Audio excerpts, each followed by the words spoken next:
Welcome, everyone, to Understanding Carbon Offsets, Benefits, Pitfalls, and What Will Really Facilitate Net Zero. I'm Greg Gershuny, the Executive Director of the Aspen Institute's Energy and Environment Program.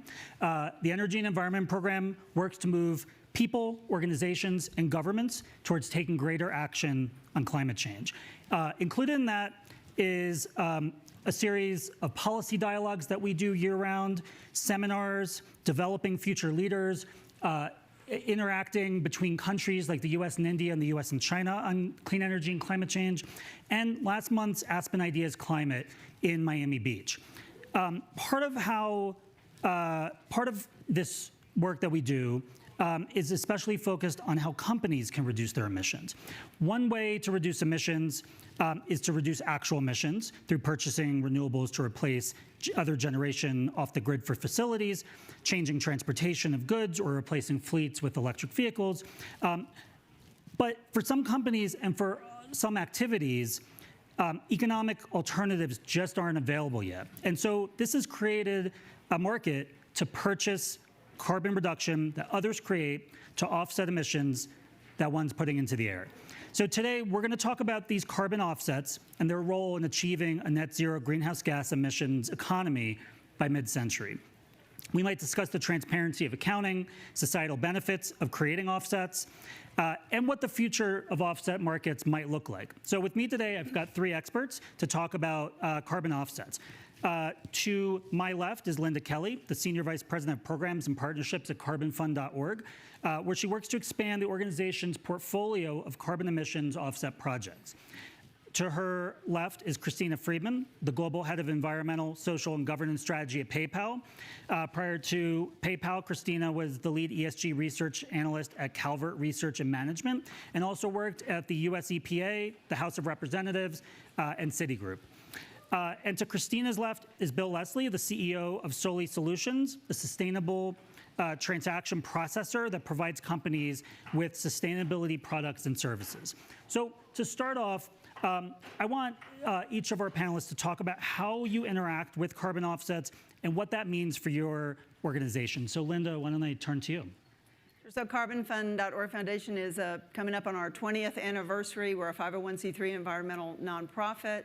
We work with businesses, organizations, institutions, all sizes, all industries, located anywhere in the world, and with individuals to help them understand their carbon footprint, principally look for ways to reduce those emissions wherever possible, and then for those that want to take action to address, neutralize, mitigate the negative environmental impact of their carbon emissions, they can make donations through Carbon Fund, which we use to support third-party validated and verified voluntary carbon offset projects around the world by purchasing and permanently retiring the verified carbon credits on that international standards registry. We've worked with about 3,500 different organizations, supported about 240 different projects across 25 countries to date. Excellent. Christina? Thanks. Yeah, I'm really excited to be here. At PayPal, we are really thinking about long-term climate strategy. And so for us, that means, number one, how are we thinking about our commitment to net zero by 2040? Medium term, how are we thinking about science-based targets? How are we reducing our Scope 1, Scope 2, and Scope 3 emissions, so really across our value chain? And then short term, how are we really focused on the energy sources that create the most emissions? So at PayPal, you can imagine that would be our data centers. And so we've set a commitment to reach 100% renewable energy for our data centers, and we actually achieved that this year. What's interesting for carbon offsets is a really important part of our approach is thinking about climate resiliency and action. And it's going to take a lot for corporations to get to net zero, whether it's 2030, 2040, or 2050. And this is a really important area that kind of a tool, if you will, that companies now have to use to help them with that. So we have been selectively continuing to invest in a small portfolio of carbon impact projects that help continue to push this work forward. Excellent. Bill? Great. Excited to be here as well. As Greg said, we actually are a solution provider to enterprises, technology to help them in this whole world, particularly around offsets. Our view is there's going to be a lot of tools we need. We've heard about a lot of them this week. that are necessary to avoid the catastrophe that we're potentially facing. Carbon offsets done well is a valuable tool. There have been issues that people have raised in the execution of them, but it doesn't mean the offset concept is wrong. And there's a lot of work. We in particular work and believe fundamentally in the demand side. So we work with companies of how do they understand their brand, how do they understand what projects make sense for their brand, because not all carbon offset projects are the same, and how do we use that and tap into the consumer desire we know is out there so that they can use these relevant offsets to educate, become relatable to it. They can get a return on the investment, which then they can further invest in more offsets and other technologies and hopefully spur this whole dynamic marketplace in carbon that we need. Excellent, thanks, Bill. And actually, the idea of being able to do them well is really important. I'll actually quote Jim Coulter from this morning, who said, just because something can be done wrong doesn't mean it can't be done right. And I think that's an important thing here with this conversation. I want to ask the audience to raise your hand if you are an expert in carbon offsets. Anyone? And I want anyone to raise their hand if you're familiar with carbon offsets or have purchased carbon offsets for yourself or your organization in the past. All right. And then keep your hands up. And then if you came here to learn more about carbon offsets and want to walk away understanding how this works a little bit more. So everyone, all right, good. So I want to start, Linda, one of the biggest pros of carbon offsets is that they encourage projects with other environmental benefits besides direct emissions reductions. Can you talk about those? What are these additional benefits? How do you weigh them when you're looking at which projects to think about? Sure, and I'll kind of break it down by the broad categories of the types of carbon offset projects that exist. And I'll actually start with some of the innovations that you're probably hearing and reading about with respect to direct air capture projects and carbon dioxide sequestration and containment or capture projects. Those are fueling a lot more investment in climate technology, which is wonderful, helping to develop new technologies, creating new jobs, and are a very exciting part of where the voluntary carbon offset market is going. Looking at sort of the more traditional projects that have gone through the third-party validation and verification to one of the international standards, energy efficiency projects, for instance, are typically based on a new technology or an invention that accomplishes the same work but produces less carbon dioxide emissions in the process. So efficient cook stoves, clean cook stoves, which are both reducing carbon dioxide emissions but also improving the air quality for those families that are using those cook stoves, empowering women, and improving the health of children in those communities. In the area of forest conservation, land conservation, reforestation, afforestation, Carbon Fund is directly involved with 4 Amazonian rainforest conservation projects in Acre, Brazil that we helped to establish 10, 12 years ago. Those projects have gone through the third-party validations and several verifications, and they're collectively conserving about 750,000 acres of Amazonian rainforest.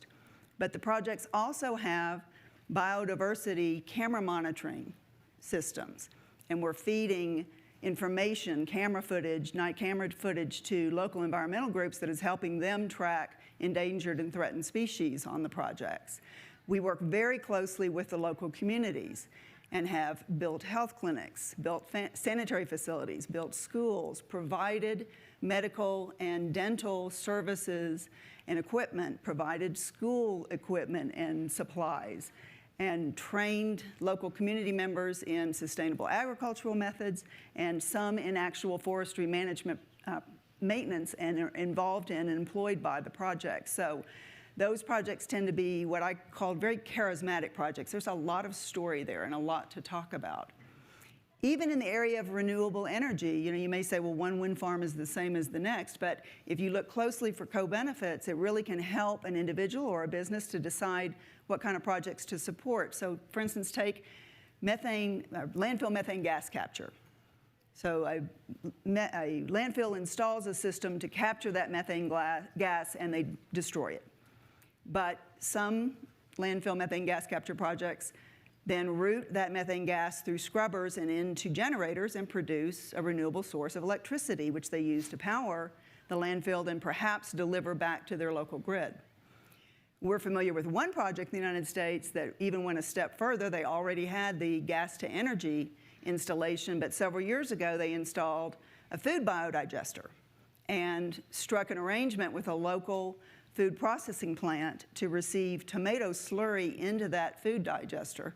So again, enhanced, augmented the quantity of methane gas that that landfill process had available to produce more renewable sources of electricity. So it really does help businesses, organizations, and individuals to look closely for and understand these co-benefits when they're making decisions. It helps align with ESG strategies, environmental commitments, et cetera, and they're there. And Christina, similarly, when PayPal is looking at these investments, especially since your data centers are net zero already, how are you thinking about these co-benefits and where they might add value, especially kind of across the E, S, and G?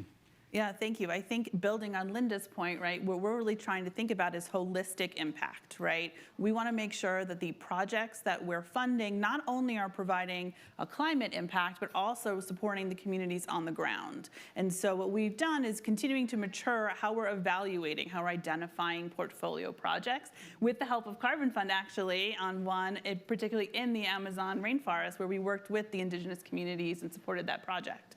But what we're trying to think about and what we're evaluating is really the environmental impact, right, on climate, but also other environmental issues, quality of air, biodiversity, et cetera. We're thinking about the financial inclusion and health of the communities we're serving. How are we helping to empower them and continuing to grow their opportunity, really aligned with the PayPal mission? Of course, we're thinking about the integrity of the system, right? We want to make sure we're working with verified partners that can make sure that the projects that we're funding are transparent, they're verified, they're really making sure that they're delivering on the items that we talked about. And then, of course, kind of overall cost structures, geographic, et cetera, kind of considerations as we go forward. And I think what we've seen is there are really innovative projects out there that can help push us forward, right? So we started with forest preservation, really focusing on that with indigenous communities around the world. But now we're also looking at clean cook stoves or thinking about fuel switching, right? Because if you think about how that not only helps, as Linda explained, not only helps the carbon emissions from that cooking, but it also gives people time back to the woman who is sitting by that cook stove for 20 hours, right? It lets people have their time back. It empowers them to just continue to do more education, et cetera, as we go. So we're trying to find those kind of nuggets where it kind of fits across our evaluation criteria. And those clean cook stoves also provide shorter-term health benefits as well, That's which are exactly so right. critical. Bill, you talked about carbon offset credits as a tool for innovation. How does that create a market demand signal? How can you leverage these, to push for more aggressive action? It's a great question. I mean, fundamentally, it comes down to by companies thinking about carbon offsets in context of brand and brand equity, they start not thinking about it as just a supply chain price equation. They start thinking about what is this mean for my brand? What are the consequences for getting it wrong? What are the value? And what we've seen is companies are going for the higher value offsets because it becomes meaningful to them. The second half of that is how do you make that relatable to the consumers? We do it through fractionalizing, but if you ask the average consumer, they cannot relate to a ton of carbon. And Jim mentioned it this morning that it's 27-foot square. I mean, that means nothing to the average person. If you start talking about the average smartphone is 180 pounds, it begins to become relatable. And if you can get consumers actively involved, you increase the demand, and companies can build a return on investment, which starts the whole flywheel. And they are now directing the money to projects at a greater pace, because that's right now a lot of companies look at it as an expense. we're working with customers to look at it as a marketing, generate your ROI to justify the reinvestment. Ultimately, we believe you have to get to a price per carbon, because at the end of the day, to spur innovation, companies need to be able to go to investors and say, this problem is worth X, particularly in the hard to decarbonize industries. I can do it for Y. Therefore, I'm a return on investment and spur people coming in. It's very hard to do today. We're relying on, to some extent, emotional investing, and we need to get it back to returns for investors to spur the whole thing, so we get to the direct carbon capture and the other technologies that will ultimately solve the problem. And Bill, doesn't the cost of the offsets create a de facto carbon tax? Like, I mean, the threshold for having a national or even a some kind of global carbon tax is pretty high politically. And so, does this create kind of a benchmark for that? It does, but the range of a carbon offset is anywhere from $7 to $300. I mean, so it's hard for people to evaluate what is that worth and what quality am I getting for it and build that return on investment. We're doing it anecdotally by saying, okay, this brand, reforestation, because we work with a distillery company, big and nature-based because it fits their brand. It's hard for them to say, is the price they're paying for the offset what they should be paying? Right. So we need to standardize this a bit so that it's not quite so open-ended. Even for the same product, you can get different pricing. Now, Linda, as people in the audience think about offsetting their personal emissions or their organizations or companies' emissions, what are the factors that they should be thinking about? Where does that data live? What are some resources that people should be considering when kind of entering into this market? Now, there are a lot of organizations like Carbon Fund that can assist with carbon emission calculations through fairly simple tools and doing it kind of at a high level. So for individuals and for smaller companies or startup companies that are really may not have their hands on the data that they need, we can help you evaluate that. Emissions basically fall into three what's called scopes. The scope 1 emission is sort of direct on-site fuel generation or fleet fuels. Scope 2 emissions are purchased energies for office spaces and all facilities. And then scope 3 is everything else, which is the complicated scope. But big areas are travel, personal travel, employee business travel, employee commuting. And if you're in the product shipping area, then shipping products. From there, it gets pretty complicated. But there are some pretty good tools to get kind of high-level calculations out there. And along the way, you'll have opportunities to understand your carbon footprint and look for ways to reduce it. And that's the key. I mean, again, one of the backhanded advantages we've learned through the last 2 years is that companies have learned to work remotely and learned to meet remotely and learned whether business travel is as critical as they thought it had been. So we are hopeful in the environmental services space that there will be changes to some of those levels of business operational emissions. And Christina or Bill, do you want to jump in on this and kind of how people might think about entering the offset space? Go ahead. Okay. I mean, the way we look at it is we're all fundamentally storytellers, and that's how we relate to things. And this idea of taking it from what's been a supply chain focused, and I'm being very broad in saying that, where it's budget, it's a commodity, I'm buying it, it's a transaction, but consumers don't get that. So when you start thinking about storytelling, you're making it relatable, you're becoming emotionally invested in it, and that makes what we have found working with our customers, it has raised the quality. It has raised the dialogue on this and what makes meaningful both for them personally, because a large part of what we do is with our customers, curate the right catalog and let consumers choose. They can actually say, here's where I want my portion of your investment to go.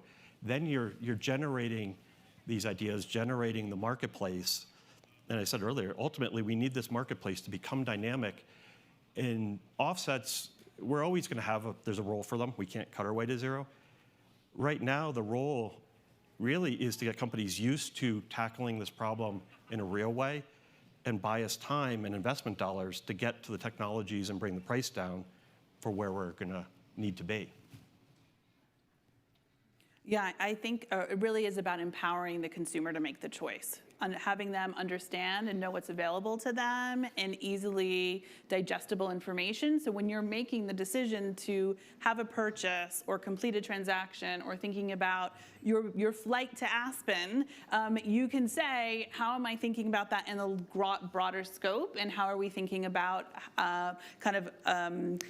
kind of counterbalancing, which is a term that we think about when we think about like kind of with companies avoiding emissions, right? So for emissions that you can't abate, so if you had to take a plane today to Aspen, you had to take a flight probably to get here. But that's not to say you can't take an action to try to compensate or counterbalance for that activity. And I think that's where consumers, corporates, organizations really have an opportunity to dig in and just educate themselves and think about what's out there. And if I can add, because you spurred a thought, Yep.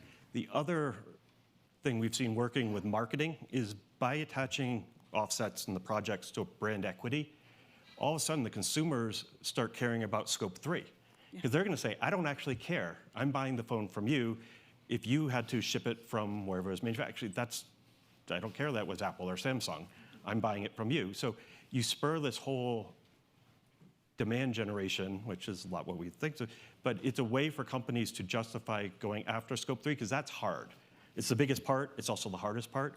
Again, if we can create an economic value to the company to address it, because of the consumers, it creates a nice dynamic that we need to do. And here's another real-life example of how this is being put into effect.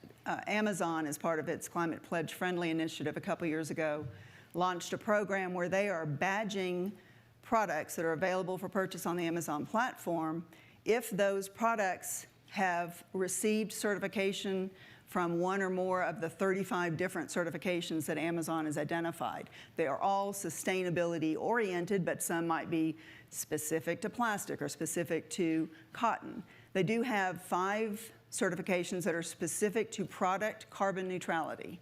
And Carbon Fund is one of those certification programs. It's a program we've had in place since 2008, but we've had tremendous increase in interest from product manufacturers and retailers in this program. It requires conducting a life cycle assessment, cradle to grave, of that product, understanding everything that goes into that product, from raw materials to manufacturing, processing, packaging, delivery, use, disposal, and end of life. And once the product's carbon footprint is determined, the business can register those products, and then they are committed to neutralize those products' full carbon footprint as products are sold on the Amazon platform and anywhere else that product is sold. Other companies like Wayfair, the home goods company, is developing a similar program. So this is a dynamic of retail sales platforms that attract consumers, the retailers that sell over those platforms, and consumers who are now looking for that Climate Pledge Friendly badging on the Amazon website.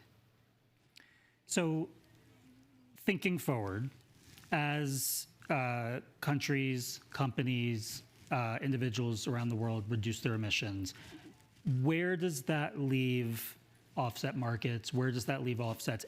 Does it become kind of moot at some point, or will there always be the need to move around these credits? And happy to have any of you jump in on this. You know, from Carbon Fund's perspective, our motto is reduce what you can, offset what you can't. We always want to be last. And our president and founder, Eric Carlson, has said, if innovation in the environmental space and reduction of climate change issues and reductions of greenhouse gas emissions puts an organization like Carbon Fund in its current format out of business, that's fine. We will move on to supporting other climate-oriented research and development. I'll just add to that that I think that as we think about towards net zero or how we're getting there through innovation, yes, you could see a kind of a decreased usage of carbon offsets or investments in climate impact projects. But we know that over the long term, there's going to be a need for climate resiliency and investments in local communities to continue this work. So maybe the purpose moves from just a simple, it's a tool for net zero, to really how are we supporting communities who are being affected by this every day in a way that builds both the environmental protection but also the social good in that community. I think to add on, agree, but the other way we look at it is from that investment point of view. The nature of what an offset probably will change, because if we're now investing in more technology, that technology will still need to be there, because I don't believe we'll ever stop emitting completely carbon. So the fact that you've enabled it, how does that relate to what is an offset? But there still is a role for all of that companies will use. So I guess what you're saying is, so today a lot of the offsets or some of the offsets are invested in forests and natural solutions.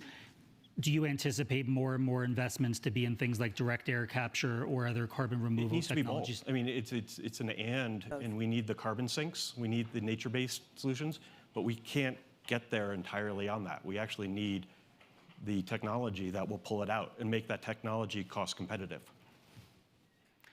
So as these markets grow and more people get involved in them, and so we don't have any experts in the audience right now, but as we walk out of here in a little bit, we will have some people who are more expert.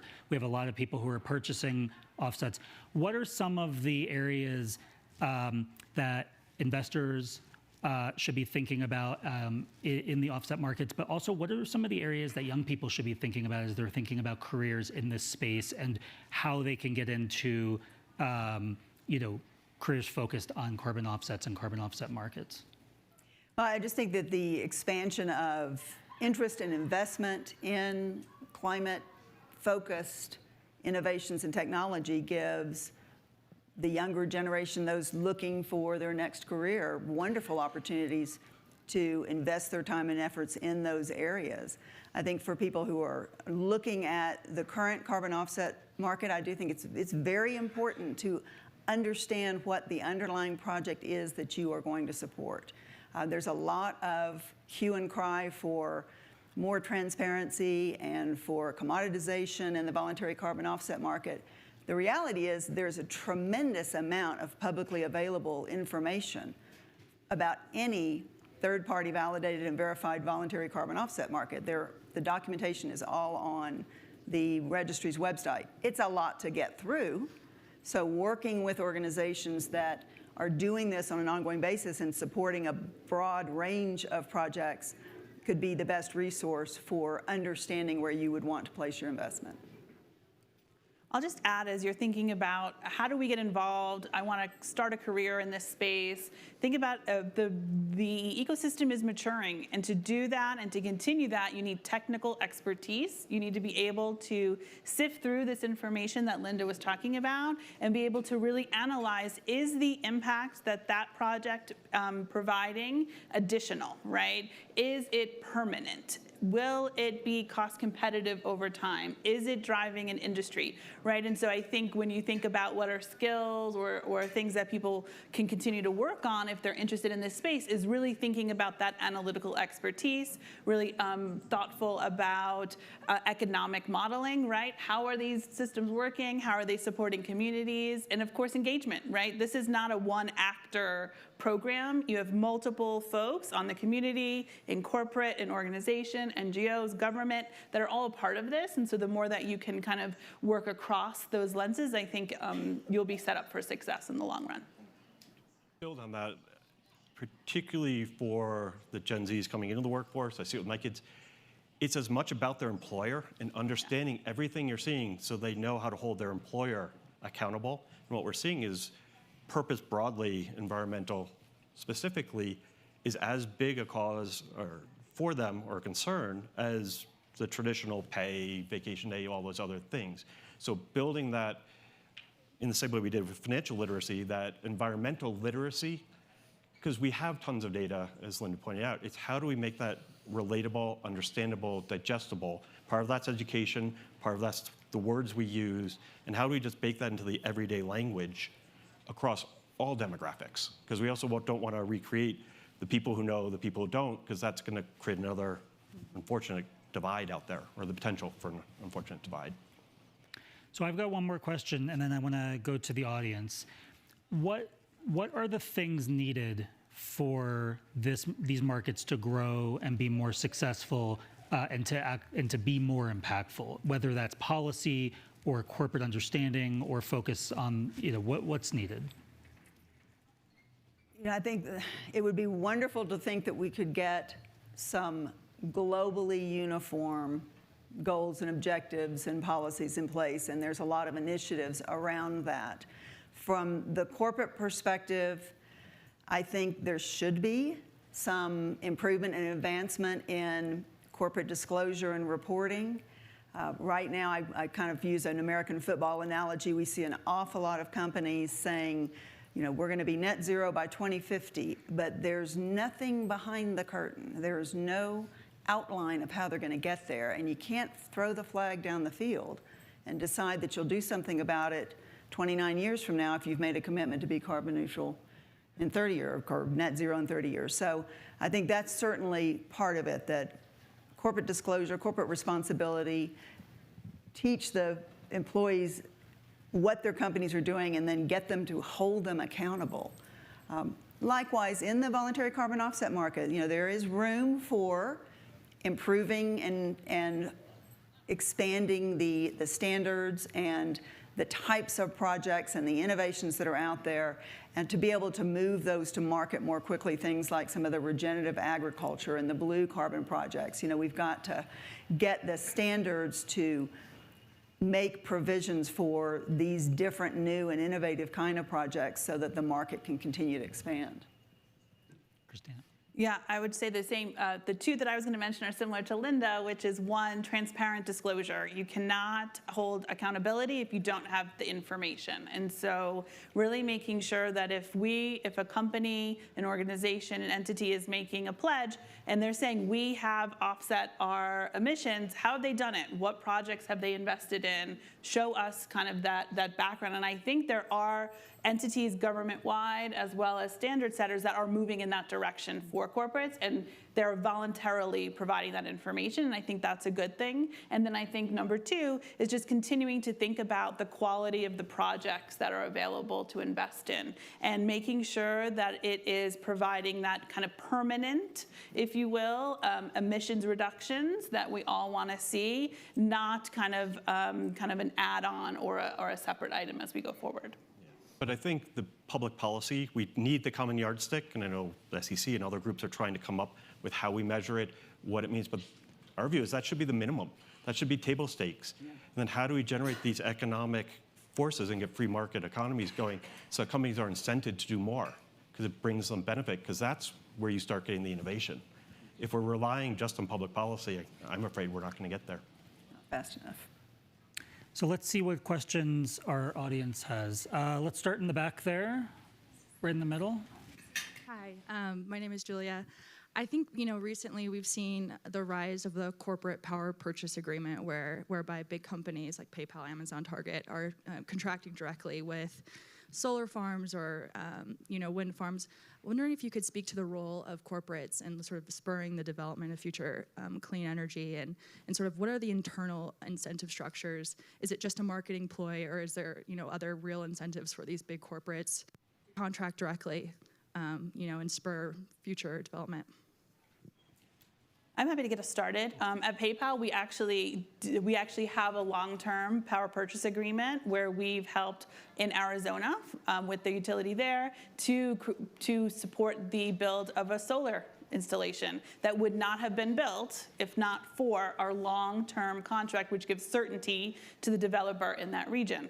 I think internally what we see is, one, yes, of course, we want to continue to meet our goals for renewable energy for our data centers, and a big part of that is making sure the renewable energy is available to do so. But I think the second part is cost. When we think about long-term costs, renewables are now cheaper in some areas than traditional fossil fuels. And so we're thinking about that not only from a kind of brand perspective, but also from a just how are we doing our business and what does the bottom line look like? So that's kind of how we're at least at PayPal thinking about that going forward. Either of you. So, I'll jump on because I agree with that, but I also think, going back to marketing, yes, some companies are using it the wrong way, and they're basically saying, look, I bought all this stuff, I'm carbon neutral. On the flip side, companies should derive a business benefit for being carbon neutral. You need that incentive to reinvest. It needs to be seen that way, and companies that approach this as part of their operations actually can be more profitable companies, gain more interest from consumers, and be better at it. So marketing is not necessarily evil if it's done the right way. And within the voluntary carbon offsets market, we've seen an increased level of interest from mainly large global corporations that are willing to invest in the development of projects. The rainforest conservation projects take 2 or 3 years just to get established and take 5 to 10 years before they're actually verified and are producing marketable carbon credits. So that means those private landowners and any of those investors are waiting for that timeline. But we continue to hear from corporate business partners of ours who are looking to and are willing to invest in project development because they want to be involved in particular types of projects or in particular parts of the world and are willing to pony up the funds. So I think we had another question in the back and then one up here next. Hello, Mahmoud Abunaga. I work for the Center for Climate and Energy Solutions. Can you speak more about how the verification of these carbon offsets would look like over time, like especially for nature-based solutions? Like, for example, like a wildfire would destroy an afforestation project. What would happen to the offsets? Alternatively, technology-based approaches would theoretically sequester carbon safely underground over a geologic time scale, and we can verify that. Yeah. Thank you. And when it comes to developing projects that are land or forest conservation based, there are nature-based risks, and they're not just wildfire. There's drought, there's disease, there's flooding, there's all kinds of risks. We don't believe that those risks should prevent the development of those voluntary carbon offset projects, but those risks have to be accounted for to the best ability of those project developers. And so there are things called buffer funds for any land-based, nature-based solution. They've got to contribute certain percentages of the verified carbon credits into those buffer funds in the event that there are damages to that project that would have caused that project to release carbon emissions. Then those buffer funds can be retired to counter that, as opposed to negating the value of any credits that were sold. If an entire project goes up in flames, that's catastrophic, and that would be catastrophic in that situation. In our experience, one of the advantages of an improved forestry management program or a rainforest conservation program that is being actively managed and improved is that by improving the health of that forest, you do reduce the chances of the amount of damage that may occur. So it is not a perfect solution, but we don't believe that that should stop us from looking for ways to cost-effectively conserve forested land, rainforests, peat moss, bamboo, et cetera. It's still important to the global survival. If I can just pile onto that, because you're absolutely right. The key word you said are forestry management plans, because that's where you factor in leakage. This is about forestry, and as we talk to our customers, we need to relay those concepts, but we have to move away from planting a tree, because actually planting a tree doesn't solve the problem. It's easy to understand, but that actually we need to raise the level of education that people understand. It's about the management, it's about geodiversity, it's about the leakage or these buffage funds.